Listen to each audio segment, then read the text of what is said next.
Jangan lupa tekan tombol subscribe, lonceng, like, dan komen agar tidak ketinggalan video-video terbaru dari Syifa Naura Channel. Halo, assalamualaikum warahmatullahi wabarakatuh. Jumpa lagi dengan Syifa Naura Channel. Kali ini Syifa Naura Channel ingin mengupas tentang kegalauan seorang sahabat pada saat menentukan ongkos jahit baju anak.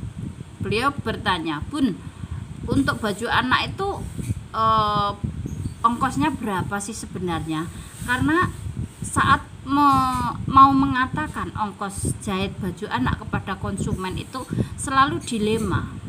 Mau dikasih murah, jahitnya rumit; mau dikasih mahal, barangnya kecil, kain yang dibutuhkan pun juga kain yang tidak banyak. Nah, disitulah letak dilemanya. Baik, saya akan menjawab sesuai dengan apa yang saya kerjakan selama ini ya. Begini, penjahit itu pada dasarnya adalah pekerjaan yang bergerak di bidang jasa. Karena sifatnya jasa, maka tidak ada patokan yang pas, patokan yang khusus berapa ongkos jahit yang sepantasnya, karena tiap penjahit itu pasti berbeda. Tapi justru itulah yang menyebabkan penjahit, khususnya pemula, selalu dilema dalam menentukan ongkos jahit, khususnya untuk baju anak. Karena baju anak itu sendiri, walaupun kecil, walaupun kain yang dibutuhkan sedikit, tapi banyak sekali ornamen-ornamen seperti aplikasi bordir, aplikasi tempel, rempel, kerut, atau hiasan jahit-jahit hias agar baju anak itu terlihat ceria, terlihat lucu untuk usia anak-anak. Karena kalau kita bikinnya seperti baju dewasa, maka akan membuat anak-anak itu memakai pakaian yang tidak seusianya. Harus dibikin lucu, harus dibikin ceria, harus dibikin anak itu senang gitu.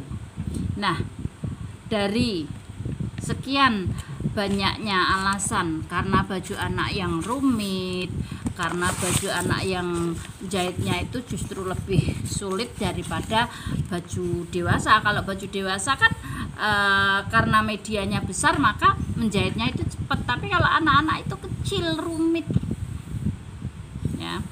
Nah, pertama kali yang harus kita perlu kita jadikan patokan adalah survei harga pasar baju anak kecil.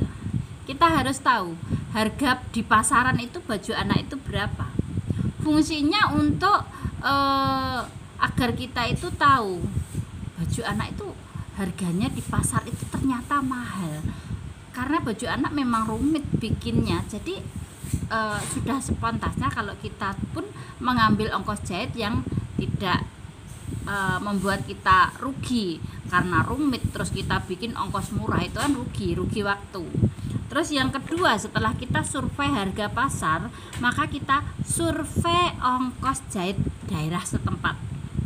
Kita harus tahu pasaran di daerah kita itu berapa. Karena kalau kita terlalu mahal, kita juga nggak laku. Kalau kita terlalu murah, kita sendiri yang rugi. Jadi harus survei ongkos jahit daerah.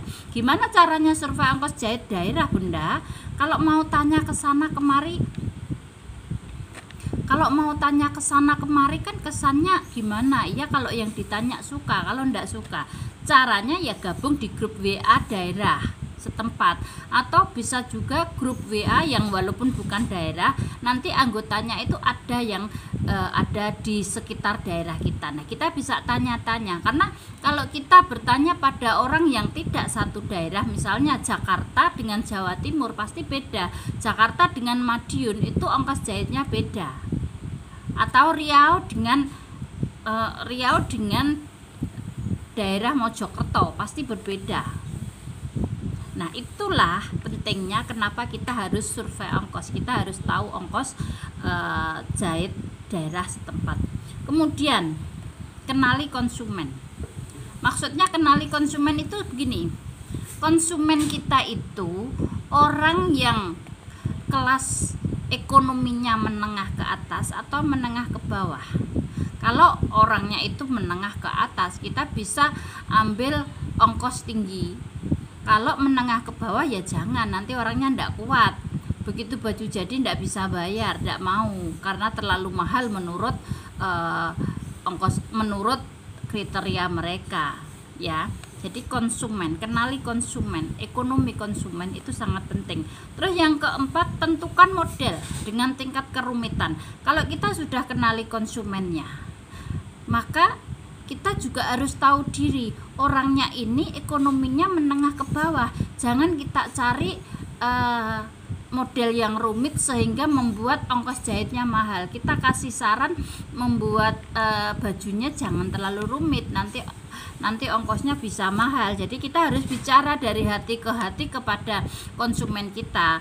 Kalau orangnya dari ekonomi ke menengah ke atas, biasanya tidak keberatan dengan ongkos yang kita kasih tahu. Makanya saya itu selalu membicarakan ongkos jahit sebelum kerja. Mungkin untuk anda masih sungkan ya, karena kita pekerja jasa, terus bilang ongkosnya di depan itu sungkan. Kalau saya enggak, saya terbiasa mengatakan ongkos jahit saya berapa kepada konsumen agar mereka tidak kecewa di belakang hari, agar mereka itu tidak merasa terlalu mahal di belakang hari. Kalau untuk konsumen yang menengah ke atas sih biasanya mereka enggak ambil pusing dengan ongkos, mereka nurut-nurut saja. Tapi untuk menengah ke bawah, pasti di selain kitanya kasihan juga orangnya pasti merasa terlalu mahal. Itulah kenapa saya selalu mengatakan ongkos di depan sebelum saya mengerjakan pekerjaan saya. Terus untuk selanjutnya, pantaskan diri dengan ongkos yang kita ambil.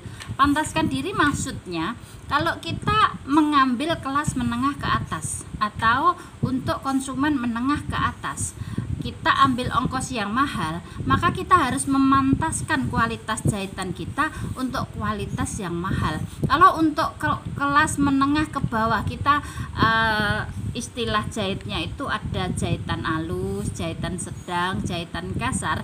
Itu untuk menyesuaikan ongkos kita dengan kemampuan konsumen membayar kita, ya. Setelah kita pantaskan diri, maka kita juga harus berpikir tentang jumlah jahitan. Misalnya konsumen kita itu memesan baju sejumlah 4 atau 5 orang dalam satu keluarga, kemudian ada anak kecilnya, maka untuk anak kecil itu bisa kita kasih diskon, bisa kita bikin lebih murah sebagai penyenang atau penggembira bagi konsumen.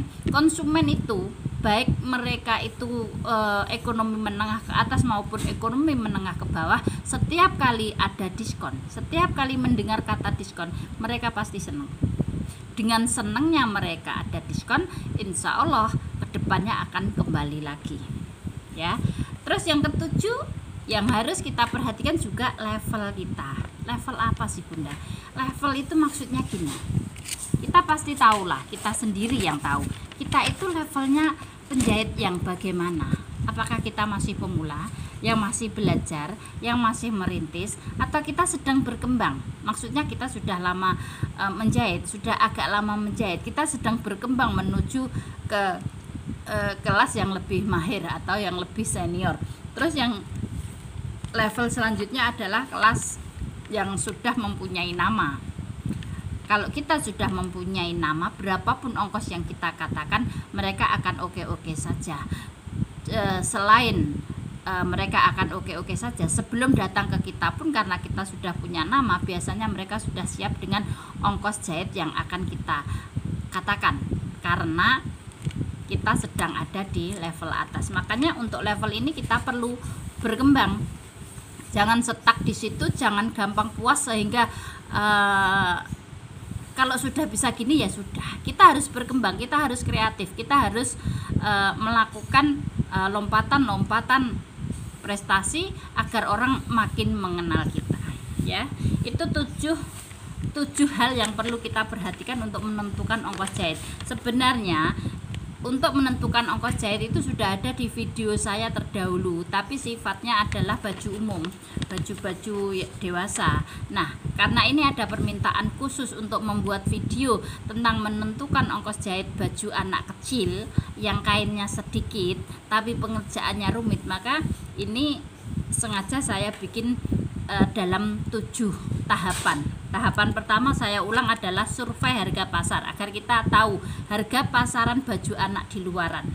Yang kedua, survei ongkos jahit daerah agar kita bisa menyesuaikan dengan ongkos daerah kita. Jangan terlalu mahal, jangan terlalu murah, sesuaikan dengan kelas kita atau kelas konsumen. Yang ketiga, kenali ekonomi konsumen, apakah konsumen kita kelas menengah ke atas, sedang, atau menengah ke bawah. Yang keempat, tentukan model, tingkat kerumitan, sesuaikan dengan harga atau sesuaikan dengan ekonomi konsumen kita. Yang kelima, pantaskan diri dengan ongkos yang kita tentukan tadi. Kalau kelasnya kelas alusan, kelas mahal, maka kita harus memberikan kualitas yang maksimal. Kalau kelasnya sedang, kalau kelasnya menengah ke bawah, kita juga bisa memberikan pelayanan yang sederhana, model-model yang sederhana. Yang keenam, jumlah jahitan. Jumlah jahitan banyak atau sedikit menentukan ongkos jahit yang akan kita berikan. Yang ketujuh, level kita, apakah level pemula, level berkembang, atau level senior.